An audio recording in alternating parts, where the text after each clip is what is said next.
Hi guys! Welcome back sa YouTube channel ko. So for today, meron tayong problem coming from the ECE April 2019 boards, which is from Engineering Mathematics. Pero before natin sagutan itong mga Lodi Cakes, shoutout muna sa mga Lodi Cakes natin na sila Jaime Carlos Baltasar, kay John Carlo Mendoza, and kay Bien Dominic Almonte. And thank you so much for this sa mga Lodi Cakes natin to na patuloy na sumusuport sa channel natin, and I'm hoping you all the best and focus lang sa goals mga Lodi. So, ang tanong natin is, what is the domain of the function f of x equals the logarithm of x squared minus 2x minus 3 to the base of 0.5? Pero before natin sagutan to, let us recall the logarithmic function. So, the logarithmic function is in the form f of x equals the logarithm of x to the base b. Ano po ba yung domain yan, Sir IG, at ano po yung range? So, tandaan natin na itong expression na to, itong x na to, must be greater than 0 or anything na nandito, let's say medyo mahaba na expression, maikli, it must be always greater than 0. So, bawal siya maging logarithm ng 0 or logarithm ng negative number. Tapos, yung base natin, b, must be greater than 0 such that b is not equal to 1. Bawal po yung base na negative and bawal po yung base na 1. Basta greater than 0, not equal to 1.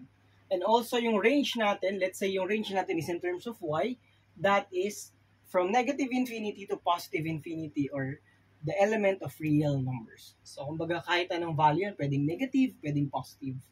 So, yun yung range natin. But for this case, ang hinahanap naman is the domain. So, ano yung nakalagay natin dito? It must be greater than 0.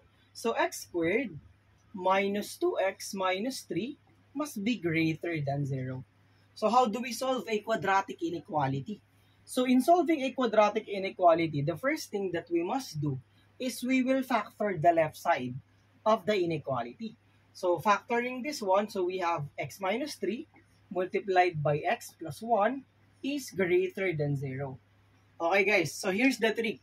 Hindi ko na ituturo yung medyo mahaba pang tinuturo sa general, sa STEM. Ang ituturo na natin is yung rectang solution.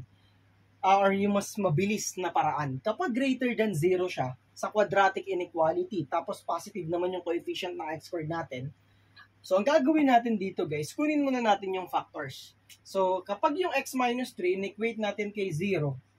So in-equate ko muna siya sa 0 guys, sa x equals 3. Kapag yung x plus 1, in-equate ko sa 0, ang makukuha natin is x equals negative 1. If that is greater than 0, tandaan po natin that the values of x will be x is less than the smaller root or x is greater than the larger root. Ganyan po siya ha. Kung may equal yan, lagyan lang po ng equal. Greater than or equal, less than or equal. So ano mas maliit? Negative 1 o positive 3? So that is correct. Mas maliit ang negative 1, Sir IJ. So x is less than negative 1 or x is greater than 3. So ulitin ko po ha. Paano, Sir IG, kung less than siya? Kung less than naman siya, that is smaller.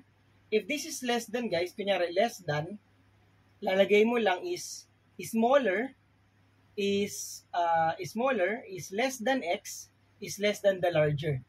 Ganun lang siya mga Lodi Cakes ha. Pero for this case naman, dahil greater than siya, less than the smaller or greater than the larger. So that is x is less than negative 1 or x is greater than 3. How do we write that, Sir IJ, in interval notation? Dahil less than negative 1 po siya, that is sa kaliwa ng negative 1, so from negative infinity to negative 1.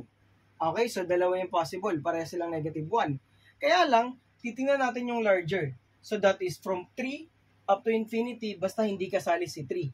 Sir IJ, tuwing kailan nga ba gumagamit ng parenthesis?